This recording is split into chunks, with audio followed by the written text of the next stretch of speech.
kesempatan ini kita akan masuk tahap selanjutnya bagian dari base service, yaitu penggantian dari fuel filter atau filter bahan bakar. Nah di genset ini, di genset Yanmar ini kita harus cari dulu posisi dari filter bahan bakar. Nah kalau kita perhatikan di bagian genset ini filter bahan bakar ya, dia arahnya arah ke atas ya. Tulisannya di sini ada fuel filter, atau kode yang lain kalau genset lain atau filter lain kadang kodenya FF ya, FF berapa itu tergantung. FF itu adalah kepanjangan dari fuel filter, artinya filter bahan bakar. Nah untuk masuk ke bagian pembongkaran kita harus paham dulu mana yang dibongkar ya.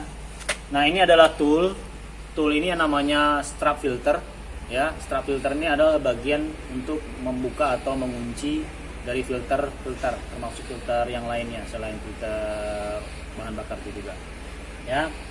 Ini ada tuas dalam bentuk baut. Ini kita setting aja sesuai dengan besarnya. Nah di filter bahan bakar sendiri ini cara membukanya adalah masih berlawan arah jarum jam untuk membukanya ya. Ini dimasukin ke dalam ya, saya kunci sampai cek tuh lengket.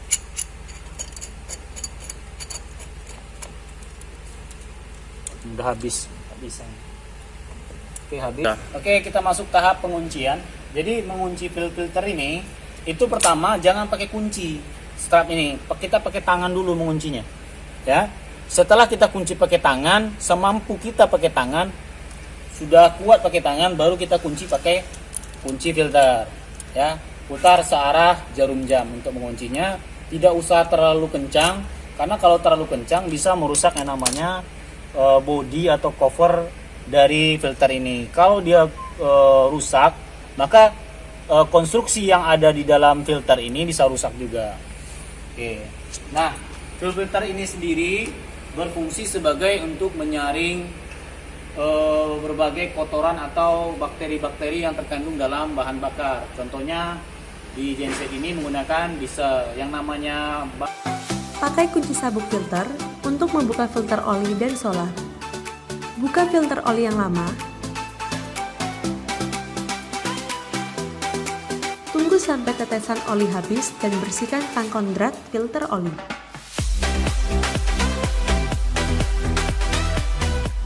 Isi filter oli baru dengan oli yang baru hingga penuh.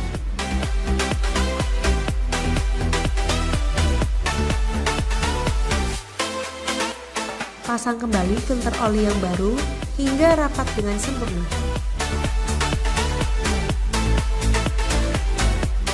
Buka water separator lama menggunakan kunci sabuk filter. Tunggu sampai tetesan solar habis dan dibersihkan kembali.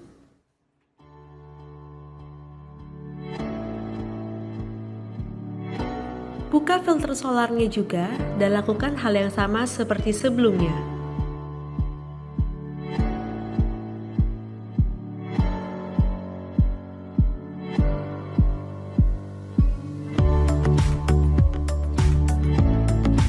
Pasang filter solar baru yang telah terisi. Kemudian pasang juga filter water separator yang telah terisi. Kencangkan kedua filter kembali dengan kunci sabuk filter. Setelah filter solar dan water separator terpasang sempurna, pompa filter solar dengan tujuan agar solar dapat naik ke atas. Perhatikan filter ini sendiri berfungsi sebagai untuk menyaring berbagai kotoran atau bakteri-bakteri yang terkandung dalam bahan bakar. Contohnya di genset ini menggunakan diesel yang namanya bahan bakar diesel solar ini biasanya banyak kotoran ya. Disaringnya juga untuk sempurnanya terjadi pembakaran di ruang bakar ya. Nah kalau misalnya ini tidak menggunakan filter bahan bakar, sama seperti yang di filter udara tadi, tidak terjadinya pembakaran yang maksimal sehingga banyak terjadi masalah di engine, termasuk pembakaran yang menghasilkan asap-asap yang tidak sesuai dengan keinginan kita. Oke, itu mengenai fuel filter. Terima kasih.